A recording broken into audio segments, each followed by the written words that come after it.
Hello friends, welcome to our channel. இன்னைக்கு நம்ம சேனலில் காலேஜ் ப்ரொஃபஸர் வேலைக்கு போகிறதுக்கு டிஎன் செட், சிஎஸ்ஆர் நெட் அல்லது பிஹெச்டி கம்பல்சரி அப்படிங்கிற சுச்சுவேஷன் இன்னைக்கு இருக்குது. இந்த மூணில் எது பெட்டர் ஆப்ஷன், எது நல்லது அப்படிங்கிறது விஷயமாக தான் சொல்ல போகிறேன். அதுக்கு முன்னால் சேனலுக்கு நியூவாக இருந்தீங்கன்னா சப்ஸ்கிரைப் பண்ணிக்கோங்க, ஃப்ரெண்ட்ஸ்க்கு ஷேர் பண்ணுங்கள். ஒரு டெலகிராம் குரூப்போட லிங்க் கொடுக்குறேன், அதில் ஜாயின் பண்ணிக்கோங்க. என்னுடைய ஓவிஎம் ஆப்பை டவுன்லோட் பண்ணிக்கோங்க. அதில் நிறைய ப்ரீவியஸ் இயர் கொஸ்டின்ஸ், நம்மளுக்கு காம்படிட்டிவ் எக்ஸாம்ஸ்க்கு தேவையான ப்ரிஸ்கிரைப்டு டெக்ஸ்ட் எல்லாமே கொடுத்துருக்கேன். அது எல்லாமே ஒவ்வொரு இடமா சர்ச் பண்ணாமல் ஒரே இடமா எடுத்துக்கிறதுக்கு உங்களுக்கு ஹெல்ப்ஃபுல்லாக இருக்கும். அதை டவுன்லோட் பண்ணி வச்சுக்கோங்க. இதில் டிஎன் செட்டா, சிஎஸ்ஆர் நெட்டா, பிஹெச்டியா எது பெட்டர் அப்படின்னு கேட்டால், நிறைய பேர் இன்னைக்கு சிஎஸ்ஆர் நெட்டை பாஸ் பண்ணுறதுக்கு வருத்தப்பட்டு, பாஸ் பண்ணுறதுக்கு சோம்பேறித்தனப்பட்டு அப்படின்னு கூட சொல்லலாம். ஏன்னா ரொம்ப இன்டெப்த்தாக, ரொம்ப வாஸ்டாக நம்ம சப்ஜெக்டை படிக்கணும். அப்படி படித்தா தான் சிஎஸ்ஆர் நெட்டு வந்து கிளியர் ஆகும். நிறைய அண்டர்ஸ்டாண்ட் பண்ணிக்கணும், நிறைய லேர்ன் பண்ணிக்கணும்.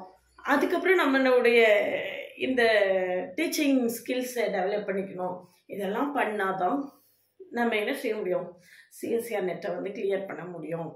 நிறைய வாஸ்டாக லேர்ன் பண்ணணும். அல்ஜிப்ராலேருந்து சகலத்தையும் ஸ்டாட்டிஸ்டிக்ஸ் வரைக்கும் அத்தனையும் ரொம்ப வாஸ்டாக, ரொம்ப இன்டெப்த்தாக நல்லா அண்டர்ஸ்டாண்ட் பண்ணி படித்தா மட்டும்தான் நெட்டை வந்து பாஸ் பண்ண முடியும். டிஎன் செட்டு அதே மாதிரி தான். அதுலேருந்து ஒரு 80% கம்மியாக கூட, அதுலேருந்து ஒரு 80%, அதாவது ஒரு 20% கம்மியாக படித்தா கூட நம்ம என்ன செய்திடலாம், டிஎன் செட்டை பாஸ் பண்ணிடலாம். ஏன்னா இங்கே நெகட்டிவ் மார்க் உண்டு, டிஎன் செட்டில் நெகட்டிவ் மார்க் கிடையாது. அந்த ஒரே ஒரு பாசிட்டிவான விஷயம் தான். மற்றபடி சிஎஸ்ஆர் நெட்டுக்கு படிக்கிறத விட அதிகமாக தான் டிஎன் செட்டுக்கு படிக்கணும். அதை விட நிறையா தான் படிக்கணும்.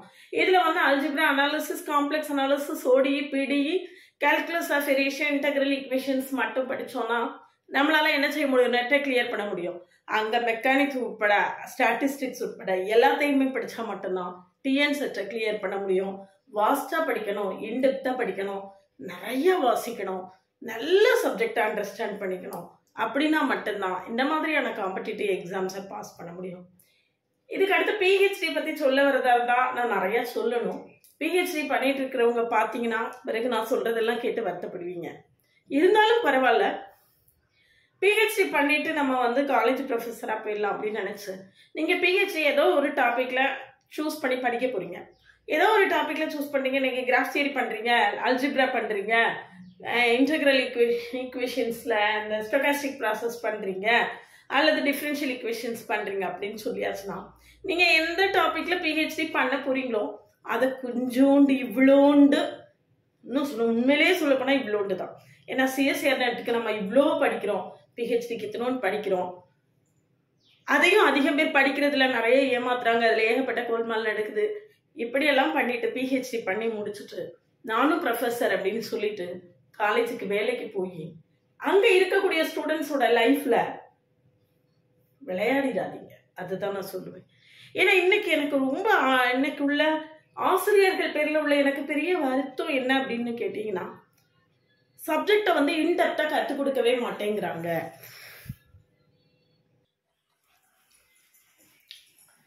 சப்ஜெக்டை வந்து கரெக்டாக அண்டர்ஸ்டாண்ட் பண்ணி நல்ல இன்டெப்த்தாக இன்றைக்கி சொல்லிக் கொடுக்கக்கூடிய டீச்சர்ஸுடைய எண்ணிக்கை வந்து ரொம்ப ரொம்ப குறைவாக இருக்குது. அப்படிங்கிறது என்னுடைய மிக கடுமையான ஒரு வருத்தம். சப்ஜெக்டை கரெக்டாக அண்டர்ஸ்டாண்ட் பண்ணிக்கவே மாட்டேங்கிறாங்க. மனப்பாடமாக படித்து பிள்ளைங்க பரீட்சை எழுதுகிறாங்க, ஆசிரியர்களும் அதைத்தான் ஊக்குவிக்கிறாங்க. அந்த சுச்சுவேஷன் மாறணும் அப்படின்னு சொல்லியாச்சுன்னா நம்ம டிஎன் செட்டு, சிஎஸ்ஆர் நெட் இந்த மாதிரி காம்படிட்டிவ் எக்ஸாம்ஸை நல்லா அண்டர்ஸ்டாண்ட் பண்ணி நாம் படிக்கணும். அப்படின்னா தான் நம்மளால் ஸ்டூடெண்ட்ஸ்க்கு அண்டர்ஸ்டாண்ட் பண்ணி நல்லா அண்டர்ஸ்டாண்ட் பண்ணுற மாதிரி சொல்லிக் கொடுக்க முடியும். நம்மளுக்கே சப்ஜெக்டில் ஒரு தெளிவு இல்லாமல் இருந்ததுன்னா நாம் எப்படி சொல்லி தர முடியும்? இன்னைக்கு பிஹெச்டி முடிச்சுட்டு வரக்கூடிய பல பேர்கிட்ட பிரச்சனை வந்து அதுதான். அவங்க வந்து பிஜி முடிச்சுட்டு ஒரு 4-5 வருஷமாக பிஹெச்டியில் ஏதோ ஒரு சின்ன இத்தினோண்டு டாபிக் எடுத்து ஒர்க் பண்ணிட்டு இருப்பாங்க. அவங்களுக்கு சப்ஜெக்டில் அல்ஜிப்ரா அனாலிசிஸ் எல்லாமே மறந்து போயிருக்கோம். அப்புறம் அல்ஜிப்ராவை எங்கே போய் ஹேண்டில் பண்ணுறது, அதாவது ஹேண்டில் பண்ணலாம், யார் வேணாலும் பண்ணலாம். நாளைக்கு நடத்தக்கூடிய பாடத்தை இன்னைக்கு நம்ம நல்லா தெளிவாக படித்தா கூட பாடம் நடத்தலாம். அந்த சோம்பேறித்தனமா அது படிக்கிறதுக்கான கெப்பாசிட்டி இல்லையா என்ன ஏதுன்னு எனக்கு தெரியல. எனக்கு தெரிஞ்ச பல 10 வருஷம் 15 வருஷம் எக்ஸ்பீரியன்ஸ் ஆன ஆசிரியர்களே குரூப் டெஃபினிஷன் தெரியாம அந்த பைனரி ஆப்ரேஷனா என்ன அப்படின்னு சொல்ல தெளிவு இல்லாம இருக்கக்கூடிய பல்வேறு ஆசிரியர்களை எனக்கே தெரியும். அதனால பல இடங்கள்ல எனக்கு மாணவர்களை குறை சொல்றதை விட இன்னும் கொஞ்சம் இன்ட்ரெஸ்டிங்கா இன்னும் கொஞ்சம் நல்ல ஒரு ஆர்வம் ஏற்படுற மாதிரி ஆசிரியர்கள் சொல்லி கொடுத்தா மாணவர்கள் படிக்க தானே செய்வாங்க அப்படின்னு எனக்கு சில நேரங்கள்ல தோணும்.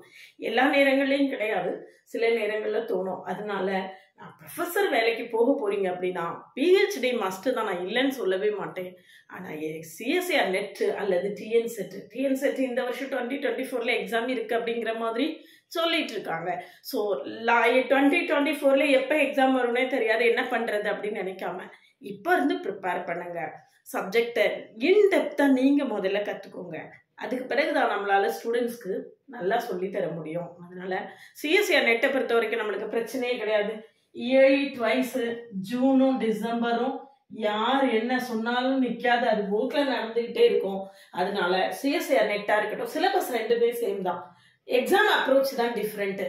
சிலபஸ் வந்து ரெண்டுத்துக்குமே காமன் சிலபஸ் தான், எக்ஸாம் அப்ரோச் தான் வேற. ரெண்டுத்துக்கான ஆன்லைன் கிளாஸும் இருக்கு. கிளாஸ்ல ஜாயின் பண்ணவில்லைங்கன்னா கான்டாக்ட் பண்ணுங்க.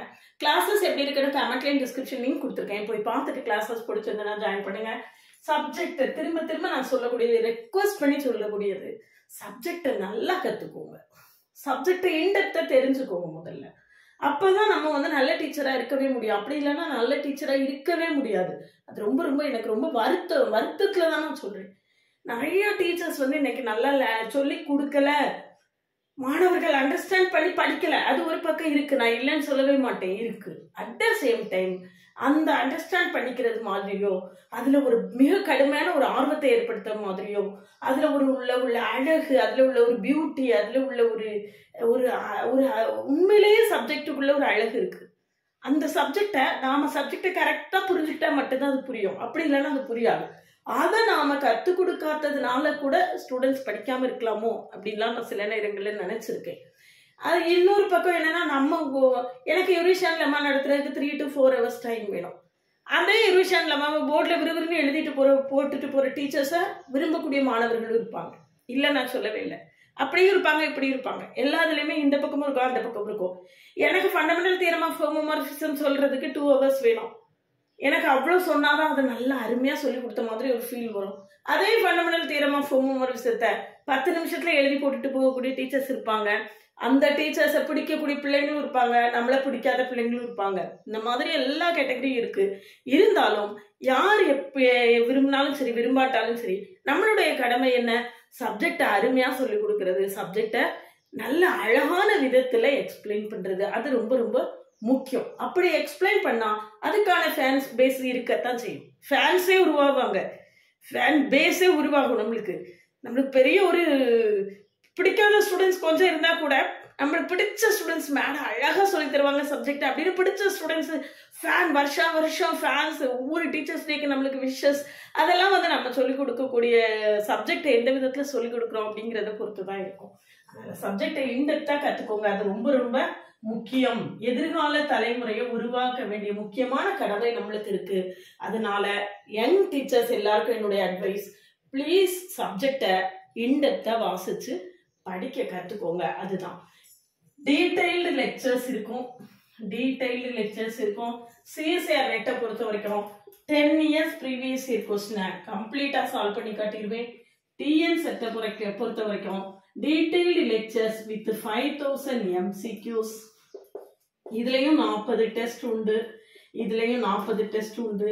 இந்த டெஸ்ட் டிஎன் செட் அப்ரோச்ல இருக்கும், இதுக்கான டெஸ்ட் சிஎஸ்ஆர் நெட் அப்ரோச்ல இருக்கும். அதனால கிளாஸஸ் எப்படி இருக்குன்னு கமெண்ட்லயும் டிஸ்கிரிப்ஷன் லிங்க் கொடுத்துருக்கேன், போய் பார்த்துட்டு கிளாஸ்ல ஜாயின் பண்ணவில்லைங்கன்னா கான்டாக்ட் பண்ணுங்க. நிறைய புக்ஸ் வாசிங்க, டெப்தா வாசிக்க பழகுங்க. அப்பதான் சப்ஜெக்டை நம்ம நல்லா லேர்ன் பண்ண கத்துக்க முடியும். சில ஸ்டூடெண்ட்ஸ் கூட என்கிட்ட சொல்லியிருக்காங்க, நீங்க வந்து சப்ஜெக்டை சரியா படிக்க மாட்டேங்கிறீங்க. நான் வந்து வருத்தப்பட்டு சொல்லும் போது அவங்க என்ன சொல்லுவாங்கன்னா, இப்படியெல்லாம் படிக்கணும்னு எங்களுக்கு யாரும் சொல்லி தரலையே மேடம் அப்படின்னு சொல்லுவாங்க. அப்படின்னு சொல்ல ஸ்டூடெண்ட்ஸும் உண்டு. அதனால் ஸ்டூடெண்ட்ஸ் அப்படி சொல்லாத அளவில் நாம் சப்ஜெக்டை நல்லா கற்றுக் கொடுக்கணும் அப்படிங்கிறது தான் இளைய தலைமுறைக்கு. நீங்கள் தான் அடுத்த தலைமுறை உருவாக்க போகிறீங்க. எனக்கு காலம் முடிய போகுது, நான் இன்னும் கொஞ்ச நாள் போதும் அப்படின்னு சொல்லிட்டு சப்ஜெக்டை விட்டுட்டு சொந்த வேலையை பார்க்க போயிடுவேன். யங் டீச்சர்ஸ் தான், அடுத்த தலைமுறை உங்கள் கையில் தான் இருக்குது. நீங்கள் தான் சப்ஜெக்டை நல்லா லேர்ன் பண்ணிக்கணும். நீங்கள் தான் அடுத்த தலைமுறைக்கு சப்ஜெக்டை அழகாக சொல்லிக் கொடுக்கணும். அந்த கடமை உங்ககிட்ட இருக்குது. அந்த கடமை உணர்வோடு நீங்கள் சப்ஜெக்டை படிங்க. அதுதான் என்னோட ரெக்வஸ்ட்.